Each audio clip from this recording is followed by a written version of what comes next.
Supreme court ने एक ही दिन इलेक्शन कराने की दरख्वास्त निपटा दी है। दरख्वास्त गुजार के वकील शाखावर की जानिब से दरख्वास्त वापस लेने पर अदालत ने दरख्वास्त निपटा दी है। इसी हवाले से तफसीलात जानते हैं नुमाइंदा हसीब मलिक से। हसीब, बताइएगा। देखिए, मुल्क भर में एक ही रोज इंतखाबात कराने से मुतालिक ये दरखास्त थी, जिसके ऊपर chief justice of Pakistan justice Qazi Faez Isa की सरबराही में 3 रुकनी बेंच ने समाअत की है, जिसके अंदर जस्टिस अतर मिनल्ला और जस्टिस अमीनुद्दीन शामिल थे। दरखास्त गुजार के जो वकील थे शाखावर, वो अदालत के रूबरू पेश हुए थे और उनकी जानिब से मौक़िफ़ इख्तियार किया गया था कि दरखास्त की जरूरत नहीं रही, हम इसको वापस लेना चाहते हैं। और शाखावर की जानिब से कहा गया कि कल अदालत में पहले ही ये मामला उठा चुकी है, तो उस वक्त हमने ये कोशिश की थी कि मुल्क भर में एक ही रोज में जो है वो इंतखाबात कराए जा सकें। उसके साथ साथ जो है जस्टिस अतर मिनल्ला की जानिब से ये सवाल उठाया गया था, इस्तफसार किया गया था कि आपको दरखास्त देनी चाहिए थी कि 90 दिन के अंदर इलेक्शन नहीं करा रहे तो उनके खिलाफ कार्रवाई करें। आप इलेक्शन अल्तवा करने वालों की मामलत क्यों करते रहे हैं? क्या हम कानून के मुताबिक ऐसा कर सकते हैं? जो आपने दरखास्त में इस्तदा मांगी है, मौक़िफ़ इख्तियार किया है, जिसके ऊपर शाखावर की जानिब से जवाब दिया गया कि हम समझते हैं कि अब इस दरखास्त की जरूरत नहीं है। और उनकी जानिब से ये भी कहा गया कि जिन्होंने इलेक्शन नहीं करवाए बिल्कुल उनको सजा मिलनी चाहिए, जिसके ऊपर justice of Pakistan justice Qazi Faez Isa की जानिब से इस्तफसार किया कि फिर वो कौन है जिनके खिलाफ जो है कार्रवाई होनी चाहिए या सजा देनी चाहिए।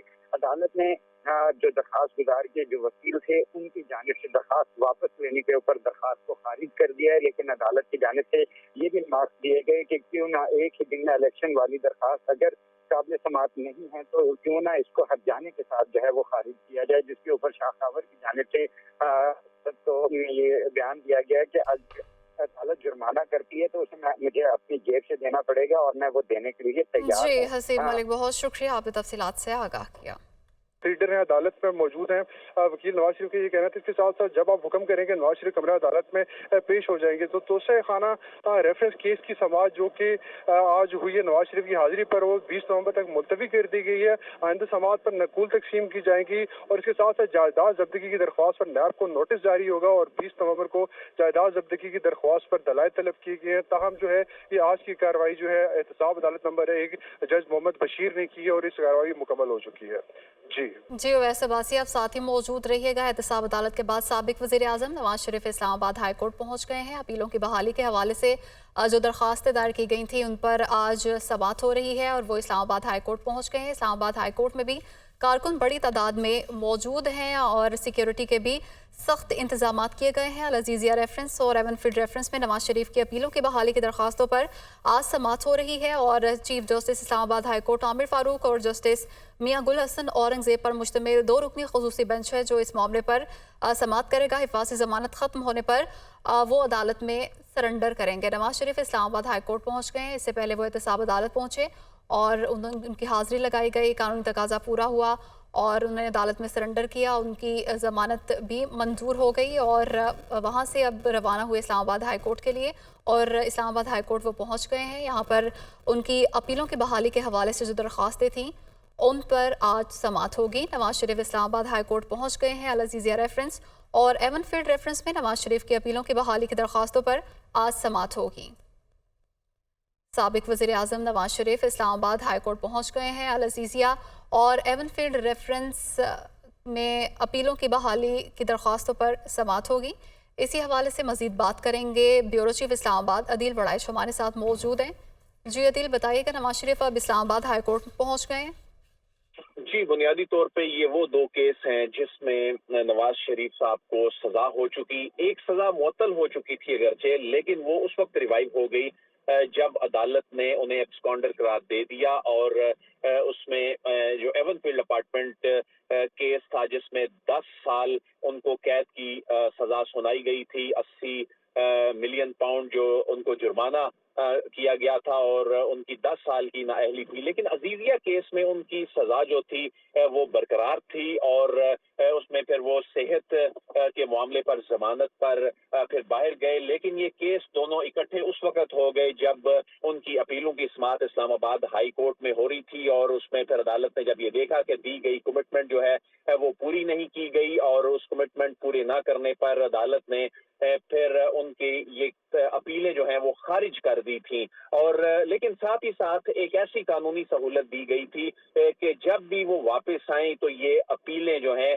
वो वहीं से शुरू हो सकती हैं, उसके लिए उनको सरेंडर करना होगा। तो आज वो सरेंडर करने की स्टेज आन पहुंची और इससे पहले अगरचे उनको हिफाजती जमानत मिली थी, लेकिन आज बुनियादी तौर पे वो उस नुक्ते से इसका आगाज होगा कि जहां से ये मामला रुका था, और अब कानूनी तौर पे उस फैसले की रोशनी में वो रिलीफ लेने के लिए मियां नवाज शरीफ, जिनकी दरख्वास्तें पहुंच चुकी हैं इस्लामाबाद हाई कोर्ट में, लेकिन आज वो अभी पहुंचकर खुद कानूनी तौर पर सरेंडर करने के बाद इस चीज के अहल हो जाएंगे कि वो अपीलें रिवाइव हो जाएंगी। वो अपीलें रिवाइव होने का सबसे पहला फायदा तो ये होगा कि वो जमानत की जो दरख्वास्तें जिसमें ये कहा गया कि उनको जमानत दी जाए, और इससे पहले केस में उनकी ऑलरेडी जमानत थी लेकिन वो खत्म हो गई थी उस वक्त, और उन्होंने कानून की नरमी का कोई गलत इस्तेमाल नहीं किया, और इससे पहले भी अदालत की जानिब से जो अदालत के साथ की गई जो कमिटमेंट्स हैं वो पूरी की। और यही वजह है कि वो जब बैरून मुल्क से आए तो इस्लामाबाद में लैंड करके उन्होंने अदालत को ये जेस्चर दिया कि वो अदालत की जानिब से दिया गया जो एक रिलीफ है उसका वो मिसयूज नहीं कर रहे। तो यही वजह है कि आज जी अदील आप साथ ही मौजूद रहेगा। नुमाइंदा मोहम्मद इमरान ने भी हमें ज्वाइन किया। इमरान बताइएगा, कायद नून league Nawaz Sharif Islamabad high court में पहुंच गए हैं, कब तक शुरू होगी समाअत? शरीफ का जो काफिला है वो इस वक्त इस्लामाबाद हाई कोर्ट पहुंच गया है, और जो first vehicle Islamabad high court के गेट पे पहुंची है उसमें साबिक वज़ीर आज़म शहबाज शरीफ और उनके साथ साबिक वफाकी वज़ीर ख्वाजा आसिफ सवार थे। उनकी गाड़ी को इस्लामाबाद हाई कोर्ट के अहाता में आने की इजाज़त नहीं दी गई, इसलिए जो शहबाज शरीफ हैं और उनके साथ ख्वाजा आसिफ, इसके अलावा हनीफ अब्बासी और सेनेटर चौधरी तनवीर, ये तमाम अफराद फिर पैदल ही इस्लामाबाद हाई कोर्ट में दाखिल हुए हैं। इस वक्त सेनेटर चौधरी तनवीर और हनीफ अब्बासी, ख्वाजा आसिफ और साबिक वज़ीर आज़म शहबाज शरीफ जो है वो इस्लामाबाद हाई कोर्ट के कोर्ट रूम नंबर जी मोहम्मद 1 के इमरान बाहर और अदील मौजूद है। बड़ाइश आपसे इस हवाले से मजीद जानते रहेंगे। फिलहाल आपका शुक्रिया।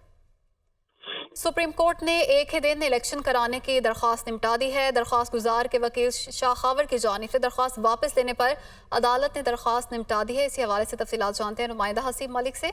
हसीब बताइएगा।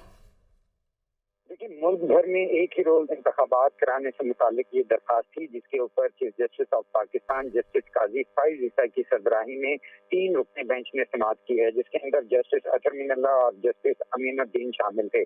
दरखास्त गुजार के जो वकील थे शाखावर, वो अदालत के रूबरू पेश हुए थे और उनकी जानिब से ये मौक़िफ़ इख्तियार किया गया था कि दरखास्त की जरूरत नहीं रही, हम इसको वापस लेना चाहते हैं। और शाखावर की जानिब से कहा गया कि कल अदालत में पहले ही ये मामला उठा चुकी है, तो उस वक्त हमने ये कोशिश की थी कि मुल्क भर में एक ही रोज में जो है वो इंतखाबात कराए जा सकें। उसके साथ साथ जो है जस्टिस अतर मिनल्लाह की जानिब से ये सवाल उठाया गया था, इस्तफसार किया गया था कि आपको दरखास्त देनी चाहिए थी कि 90 दिन के अंदर इलेक्शन नहीं करा रहे तो उनके खिलाफ कार्रवाई करें। आप इलेक्शन अल्तवा करने वालों की मावनत क्यों करते रहे हैं? क्या हम कानून के मुताबिक ऐसा कर सकते हैं? जो आपने दरखास्त में इस्तदा मांगी है, मौक़िफ़ इख्तियार किया है, जिसके ऊपर शाखावर की जानिब से जवाब दिया गया कि हम समझते हैं कि अब इस दरखास्त की जरूरत नहीं है। और उनकी जानिब से ये भी कहा गया कि जिन्होंने इलेक्शन नहीं करवाए बिल्कुल उनको सजा मिलनी चाहिए, जिसके ऊपर chief justice of Pakistan justice Qazi Faez Isa की जानिब से इस्तफसार किया कि फिर वो कौन है जिनके खिलाफ जो है कार्रवाई होनी चाहिए या सजा देनी चाहिए। अदालत ने जो दरखास्त गुजार के जो वकील थे उनकी जानिब से दरखास्त वापस लेने के ऊपर दरखास्त को खारिज कर दिया है, लेकिन अदालत की जानिब से ये भी मार्क्स दिए गए कि क्यों ना एक ही दिन इलेक्शन वाली दरखास्त अगर काबिल समाअत नहीं है तो क्यों ना इसको हट जाने के साथ जो है वो खारिज किया जाए, जिसके ऊपर शाखावर की जानिब से तो ये बयान दिया गया है कि अदालत जुर्माना करती है तो उसे मुझे अपनी जेब से देना पड़ेगा और मैं वो देने के लिए तैयार हूं। जी हसीब मलिक, बहुत शुक्रिया, आपने तफसीलात से आगाह किया।